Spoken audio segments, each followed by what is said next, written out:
हम लोग class 12th half yearly examination सितंबर 2025 के हिंदी के बिल्कुल रियल पेपर को देखेंगे, जो 101% रियल पेपर है। ठीक है, इसके पहले जितना हम वीडियो डाले हैं उसको आप लोग देख सकते हैं। आपके क्लास का फेक क्वेश्चन कोई नहीं मिलेगा, जितना है सबका आंसर किया आपको पूरा 100% ओरिजिनल पेपर का ही आंसर किया आपको देखने को मिला होगा।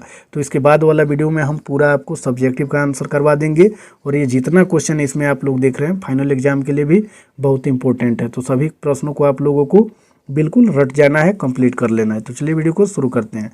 यदि आपने अभी तक चैनल को सब्सक्राइब नहीं किया है तो सब्सक्राइब जरूर कीजिए और अपने दोस्तों को भी शेयर जरूर कीजिए। चलिए क्वेश्चन नंबर 1 में देखते हैं। ये 100% रियल पेपर है। ठीक है, देखिए क्वेश्चन नंबर 1 में दिया हुआ है कि एक ध्वनि जब दो व्यंजनों से संयुक्त हो जाए तब वो क्या कहलाती है। तो एक का सही उत्तर ऑप्शन नंबर बी हो जाएगा, संयुक्त ध्वनि। ठीक है, नंबर क्वेश्चन में दिया हुआ है कि उच्चारण में वायु प्रक्षेप की दृष्टि से व्यंजन के कितने भेद होते हैं। तो इसका सही उत्तर ऑप्शन नंबर डी हो जाएगा, 2। चलिए फिर आगे वाला क्वेश्चन देखेंगे। तीसरा नंबर क्वेश्चन में दिया हुआ है कि निम्न में से कौन शुद्ध शब्द है। तो 3 का सही उत्तर ऑप्शन नंबर डी हो जाएगा, सदृश। चलिए फिर आगे वाला क्वेश्चन देखेंगे। चौथा नंबर क्वेश्चन में दिया हुआ है निम्न में से कौन अशुद्ध शब्द है। तो 4 का सही उत्तर ऑप्शन नंबर डी हो जाएगा। चलिए फिर 5वां नंबर क्वेश्चन में देखेंगे।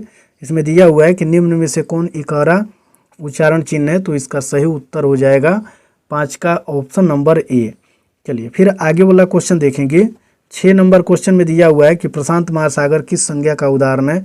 तो 6 का सही उत्तर ऑप्शन नंबर ए हो जाएगा, व्यक्तिवाचक। चलिए फिर 7वां नंबर क्वेश्चन को देखेंगे। इसमें दिया हुआ है कि कठोरता किस संज्ञा का उदाहरण है। तो 7 का सही उत्तर ऑप्शन नंबर सी हो जाएगा, भाववाचक। चलिए फिर 8वां नंबर क्वेश्चन में देखेंगे। इसमें दिया हुआ है कि मकान किस संज्ञा का उदाहरण है। तो इसका सही उत्तर हो जाएगा 8 का ऑप्शन नंबर ए, जातिवाचक। चलिए फिर 9वां नंबर क्वेश्चन को देखेंगे। इसमें दिया हुआ है कि हिंदी में कितने लिंग होते हैं। तो इसका सही उत्तर ऑप्शन नंबर हो जाएगा डी। नंबर क्वेश्चन में दिया हुआ है कि इसमें 10 नंबर क्वेश्चन नहीं साफ दिख रहा है, तो 10 का आप लोग आंसर डी लगा लीजिएगा। ठीक है, चलिए फिर आगे वाला क्वेश्चन देखते हैं। 11 नंबर क्वेश्चन में दिया हुआ है कि निम्न में से कौन स्त्रीलिंग शब्द है। तो इसका सही उत्तर 11 का ऑप्शन नंबर ए हो जाएगा। चलिए फिर आगे वाला क्वेश्चन देखेंगे। क्वेश्चन नंबर 12 में दिया हुआ है कि निम्न में से कौन पुल्लिंग शब्द है। तो 12 का सही उत्तर ऑप्शन नंबर ए हो जाएगा। चलिए फिर आगे वाला 13 नंबर क्वेश्चन को देखेंगे। निम्न में से कौन अल्प प्राण व्यंजन है। तो इसका सही उत्तर हो जाएगा 13 का ऑप्शन नंबर ए। चलिए फिर आगे वाला क्वेश्चन देखेंगे। क्वेश्चन नंबर 14 में दिया हुआ है कि निम्न में से कौन व्यंजन अघोष है। तो 14 का सही उत्तर ऑप्शन नंबर ए हो जाएगा, 6। ठीक है, अब देखिए अघोष पूछ रहा है तो पहले नंबर का, जैसे च और छ, ये पहले का जितना पहले वर्ण में 2-2 अक्षर आएगा, पहले वाला और दूसरे वाला, ये अघोष होता है। और बाकी जो उसके बाद में 3 बचता है सब घोष होता है। इसको आपको याद रखना है। ठीक है, चलिए फिर आगे क्वेश्चन नंबर 15 में देखेंगे। औ का उच्चारण होता है। तो इसका सही उत्तर 15 का ऑप्शन नंबर सी हो जाएगा, कंठ और ओष्ठ से। चलिए फिर 16 नंबर क्वेश्चन को देखेंगे। इसमें दिया हुआ है कि ठ का उच्चारण स्थान है। तो 16 का सही उत्तर ऑप्शन नंबर बी हो जाएगा। फिर 17 नंबर क्वेश्चन को देखेंगे। इसमें दिया हुआ है कि जिस स्वर के उच्चारण में तिगुना समय लगे उसे क्या कहते हैं। तो 17 का सही उत्तर ऑप्शन नंबर डी हो जाएगा, दीर्घ। फिर 18 नंबर क्वेश्चन को देखेंगे। इसमें दिया हुआ है कि छंद शास्त्र में दीर्घ मात्रा को क्या कहते हैं। तो 18 का सही उत्तर ऑप्शन नंबर सी हो जाएगा, गुरु। चलिए फिर आगे वाला क्वेश्चन देखेंगे। 19 नंबर क्वेश्चन में दिया हुआ है कि निम्न में कौन स्पर्श व्यंजन नहीं है। तो इसका सही उत्तर 19 का ऑप्शन नंबर डी हो जाएगा, र। चलिए फिर आगे वाला क्वेश्चन देखेंगे। और देखिए यहाँ स्पर्श व्यंजन की संख्या 25 होती है। स्पर्श व्यंजन शुरू कहाँ से होता है। तो क से लेकर के म तक। ठीक है, क से लेकर के म तक के सभी अक्षरों को जब आप गिनिएगा तो 25 आएगा, यानी प, त और ध, ये सभी क्या हो जाएंगे, स्पर्श। लेकिन इसमें पूछा है कि स्पर्श नहीं है, तो र जो होता है स्पर्श नहीं होता है। तो इसलिए इसका सही उत्तर ऑप्शन नंबर डी हो जाएगा। चलिए फिर आगे वाला क्वेश्चन देखेंगे। 20 नंबर क्वेश्चन में कि निम्न में कौन उष्म व्यंजन नहीं है। तो 20 का सही उत्तर ऑप्शन नंबर ए हो जाएगा, तालम स। चलिए फिर आगे वाला क्वेश्चन देखेंगे। 21 नंबर क्वेश्चन में निम्न में से कौन अंतस्थ व्यंजन है। तो 21 का सही उत्तर ऑप्शन नंबर डी हो जाएगा, द। चलिए फिर आगे वाला क्वेश्चन 22 नंबर में दिया हुआ है कि तालम स, मूर्धन स, दंत स कौन व्यंजन है। तो 22 का सही उत्तर हो जाएगा ऑप्शन नंबर ए, स्पर्श व्यंजन। चलिए फिर आगे वाला क्वेश्चन देखेंगे। क्वेश्चन नंबर 23 में दिया हुआ है कि शुरू के आरोह अवरोह क्रम को किसकी संज्ञा दी गई है? तो इसका सही उत्तर 23 का ऑप्शन नंबर बी हो जाएगा, सुर लहर की। फिर 24 नंबर क्वेश्चन को देखेंगे। इसमें दिया हुआ है कि निम्न में से कौन गुण स्वर संधि का उदाहरण है? तो 24 का सही उत्तर ऑप्शन नंबर बी हो जाएगा, शिवालय।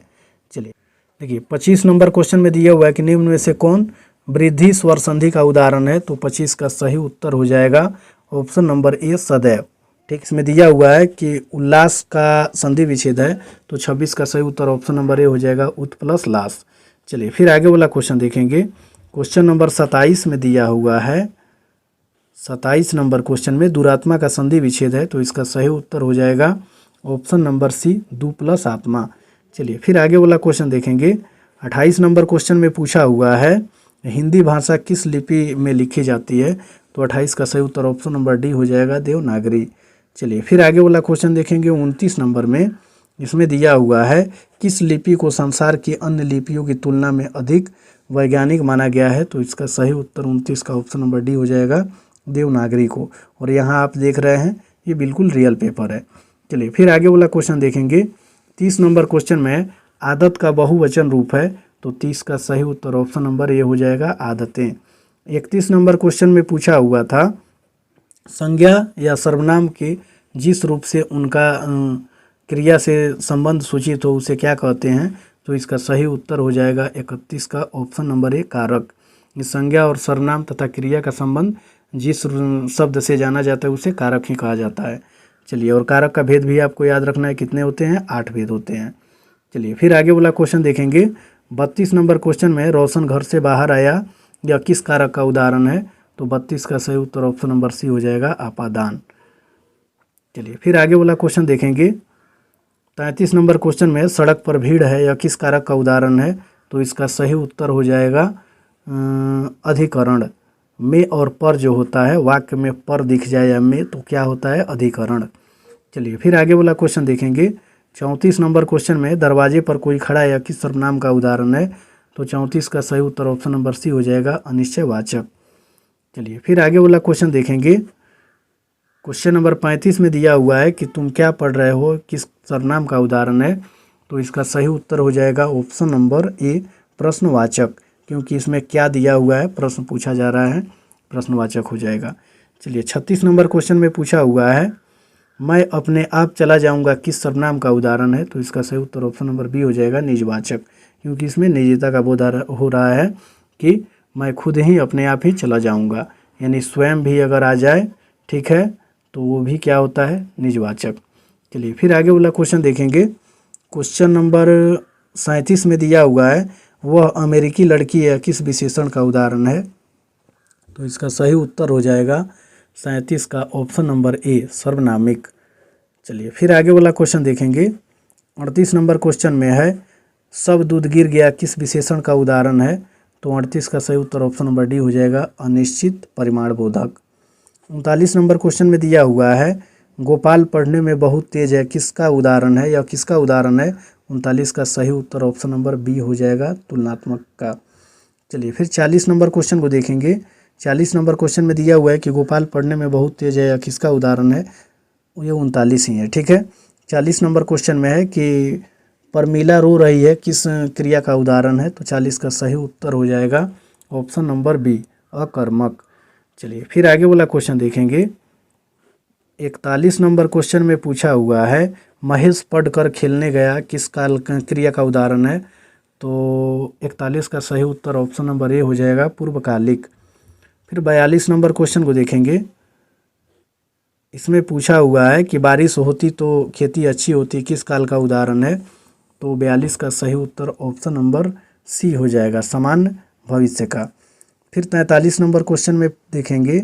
इसमें दिया हुआ है कि ऐसे शब्द को क्या कहते हैं जिसके रूप, लिंग, वचन और इत्यादि के कारण कोई विकार आपस उत्पन्न नहीं होते हैं, ठीक है। तो इसका सही उत्तर 43 का ऑप्शन नंबर सी हो जाएगा, कारक। चलिए फिर आगे वाला क्वेश्चन देखेंगे। 44 नंबर में निम्न में से कौन क्रिया विशेषण का उदाहरण है? तो 44 का सही उत्तर ऑप्शन नंबर ए हो जाएगा, राधा धीरे धीरे गाती है। इसमें धीरे धीरे जो है यही क्रिया विशेषण है, यानी गाना हो गया क्रिया, और इसकी विशेषता बता रहा है कि गाना जो गाया जा रहा है धीरे धीरे, तो क्रिया की विशेषता बताने वाले शब्द को ही क्रिया विशेषण कहते हैं। ठीक है, चलिए फिर आगे वाला क्वेश्चन देखेंगे। 45 नंबर क्वेश्चन में है कि निम्न में कौन तत्सम शब्द है। 45 का सही उत्तर ऑप्शन नंबर ए हो जाएगा भक्त। चलिए फिर आगे वाला क्वेश्चन देखेंगे। क्वेश्चन नंबर 46 में दिया हुआ है कि निम्न में से कौन तद्भव है, तो इसका सही उत्तर हो जाएगा 46 का ऑप्शन नंबर ए पिया। चलिए फिर आगे वाला क्वेश्चन देखेंगे। 47 नंबर क्वेश्चन में निम्न में कौन विदेशी शब्द है, तो इसका सही उत्तर 47 का ऑप्शन नंबर हो जाएगा डी दुकान।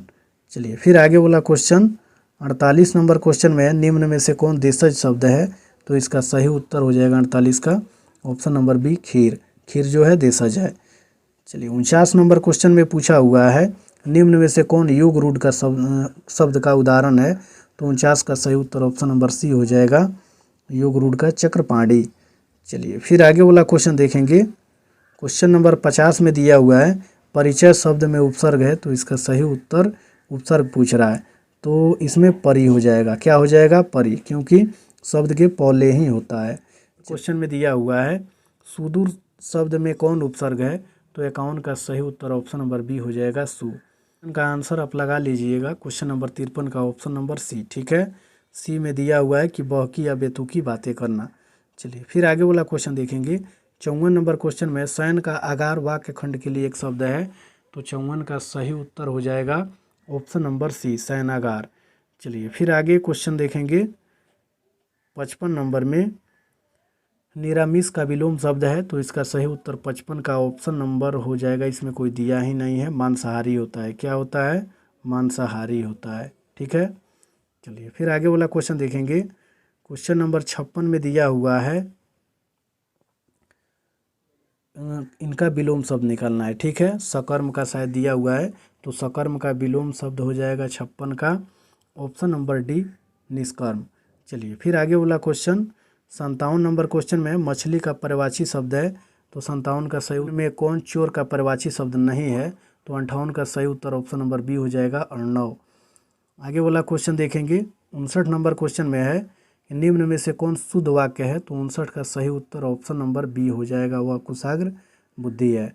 चलिए फिर आगे वाला क्वेश्चन 60 नंबर क्वेश्चन में है कामायनी की नायिका कौन है, तो 60 का सही उत्तर ऑप्शन नंबर डी हो जाएगा श्रद्धा।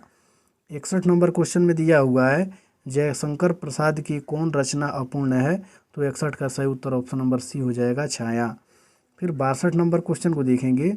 इसमें दिया हुआ है कि कवि भूषण के अनुसार मुंडों की माला देखकर रुद्र को रिझाने का कार्य कौन कर रहा है, तो इसका सही उत्तर हो जाएगा 62 का ऑप्शन नंबर सी। उसके छप्पय के अनुसार कौन मुंह देखकर बात नहीं करता, तो इसका सही उत्तर 63 का ऑप्शन नंबर ए हो जाएगा सूरदास।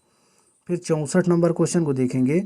इसमें दिया हुआ है कि तुलसीदास ने पठित पाठ में श्री राम के लिए किस शब्द का प्रयोग किया है, तो 64 का सही उत्तर ऑप्शन नंबर सी हो जाएगा, ए और बी दोनों। फिर 65 नंबर क्वेश्चन को देखेंगे।